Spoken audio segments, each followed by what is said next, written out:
Estamos com o tema alienação parental. Marília vai ter um evento desta sexta-feira na Unimar para debater exatamente esse assunto. O evento organizado pela Comissão da Mulher Advogada da OAB, a Ordem dos Advogados do Brasil. Confira agora uma matéria especial também sobre esse tema.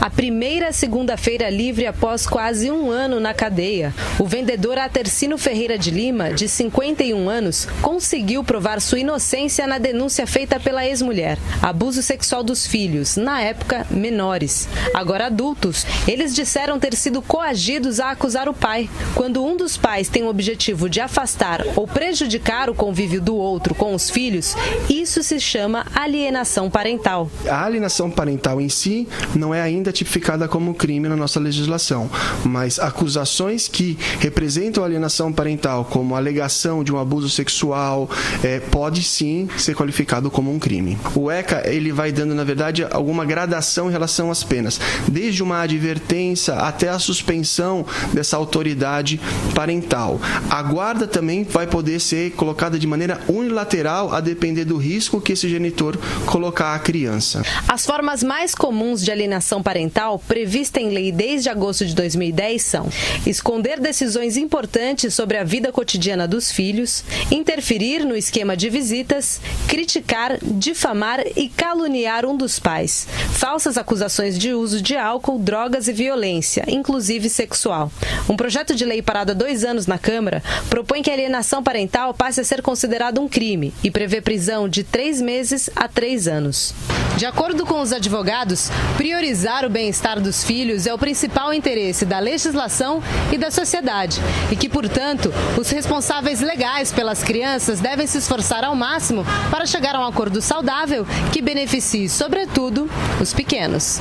Foi o que fez a empresária Enelise, mãe de um garoto de 11 anos. Ela e o ex-companheiro encerraram o casamento, mas cuidaram para que isso não limitasse um convívio que cada um tem com o filho. O segredo é você conseguir separar as coisas. Então, uma coisa é o relacionamento do casal, a outra coisa completamente diferente é o relacionamento dos pais com os filhos. Pai e mãe fazem parte da história dele e que ele merece conviver com os dois e ter a referência dos dois. Bem, é sério o assunto. Continuamos aqui com a doutora Cleomara Cardoso de Siqueira, advogada, presidente da Comissão da Mulher Advogada da OAB. Doutora, essa matéria, é muito comum o fato?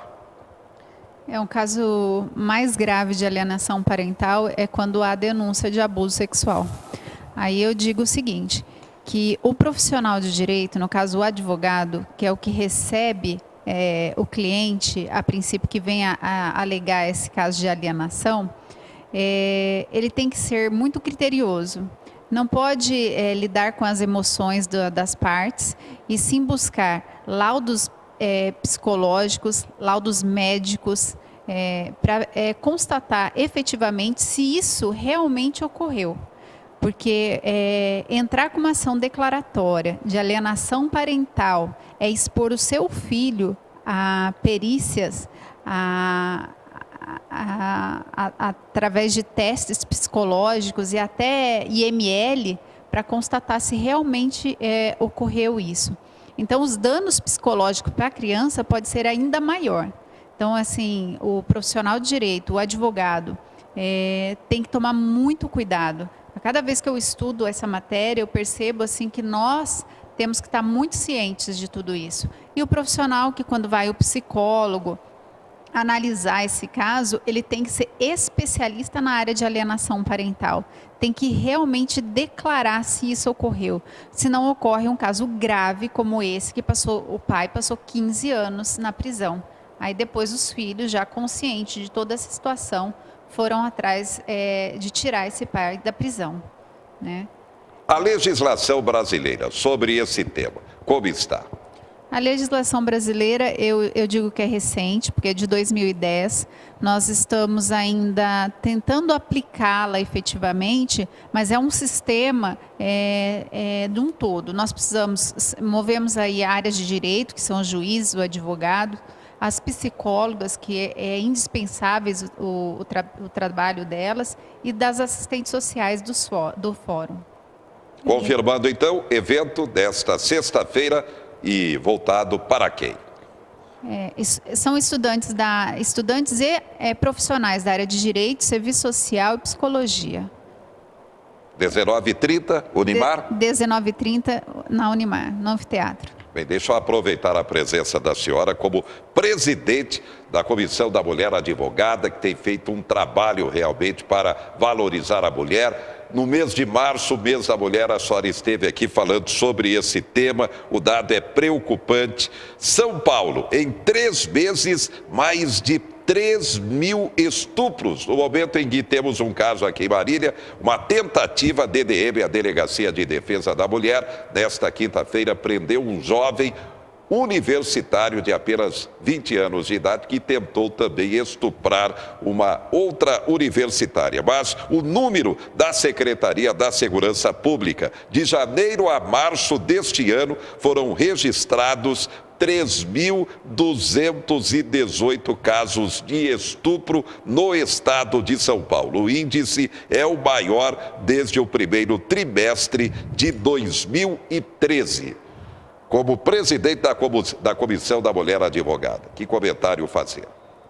Realmente o número é alarmante, nós estamos cientes disso daí. O que falta aí é conscientização, educação da população. Nós temos que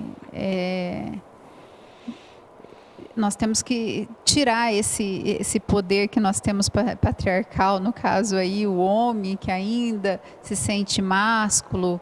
Nós precisamos ter igualdade entre todos para que a gente consiga falar, olha, para o meu filho que ele não pode bater numa mulher ou vice-versa. É questão de respeito mesmo e educação. Está faltando muita educação na população ainda. Ok.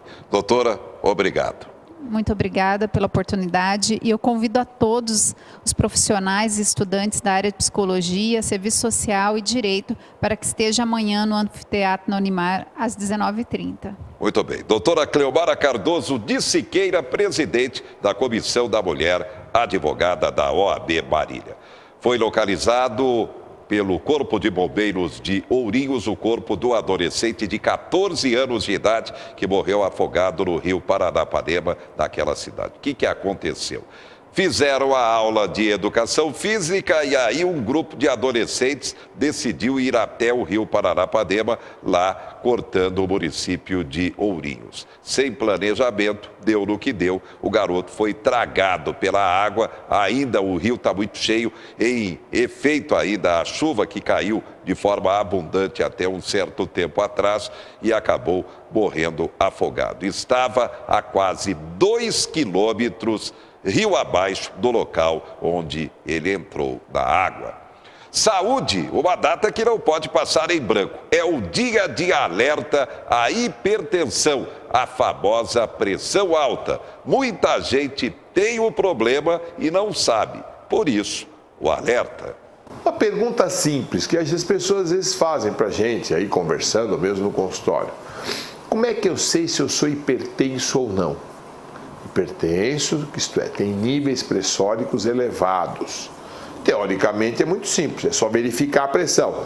Tem um aparelho de pressão, que é um aparelho consagrado, se chama esfigmomanômetro. Você coloca o manguito lá direitinho no braço, compatível o tamanho do manguito com o tamanho do braço, tem lá o visor, você mede a pressão lá, eleva a bexiguinha até o ponteiro atingir o nível adequado e volta e verifica a pressão.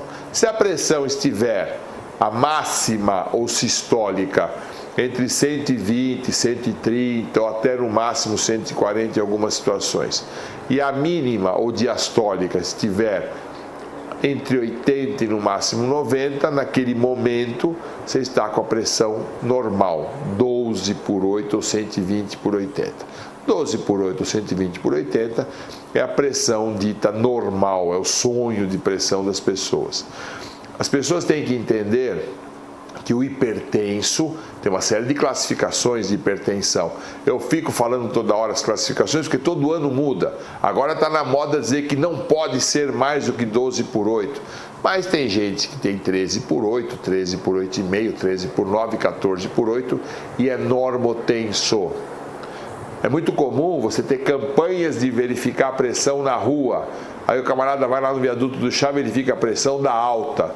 Mas só que você tem que entender que ele está andando, correndo, indo para o trabalho, preocupado, para medir a pressão. Quem vai verificar a pressão dele está tão tenso quanto ele, então nem sempre esse resultado é adequado.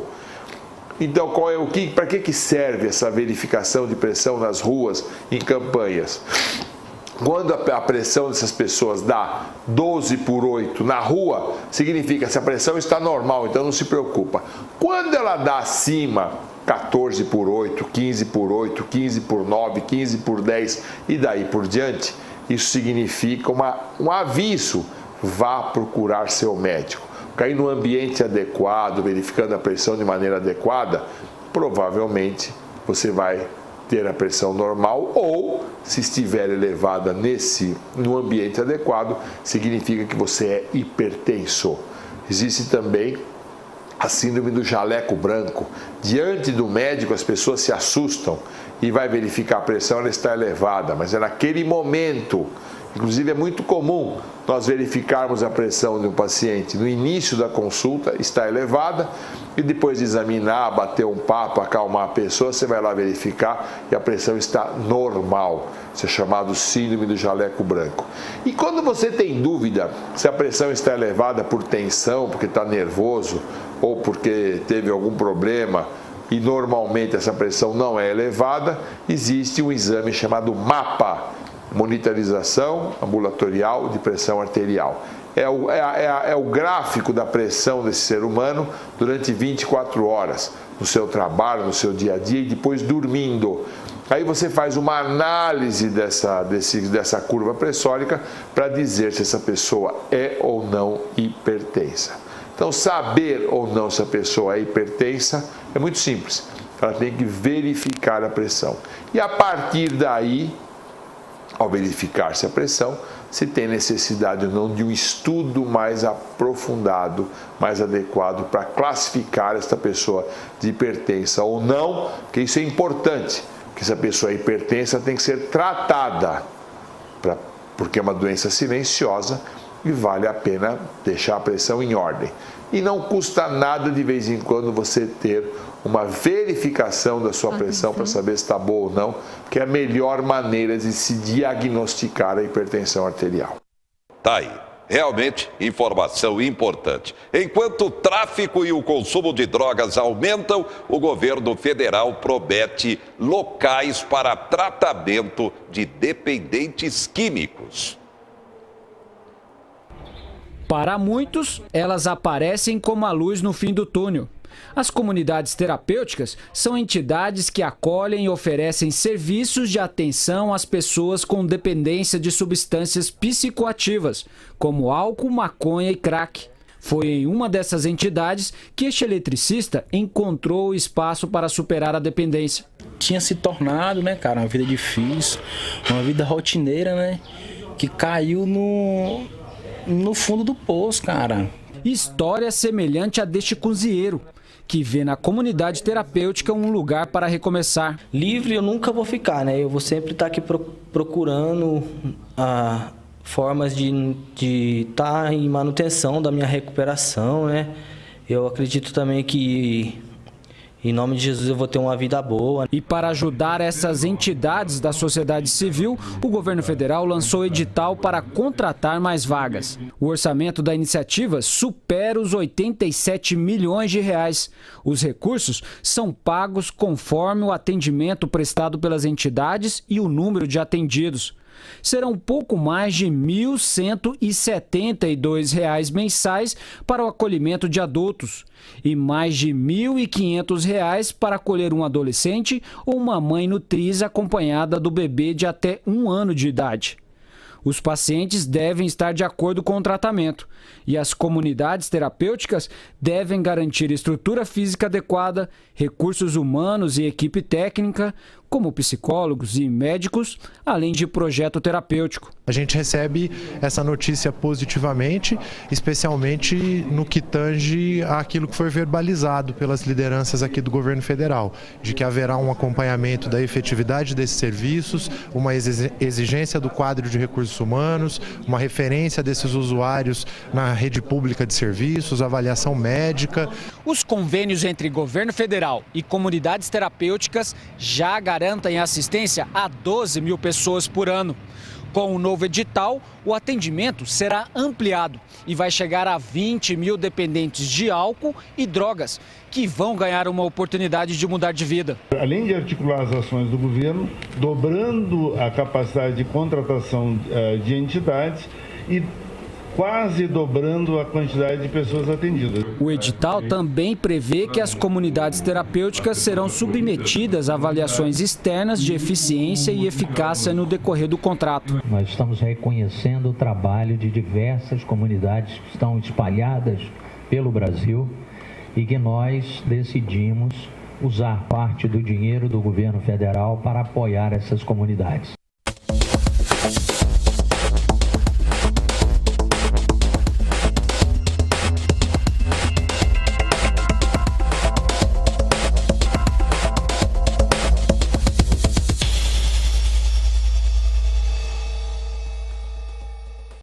Quatro Notícias. Oferecimento Unimar, Universidade de Marília. E Menin Engenharia.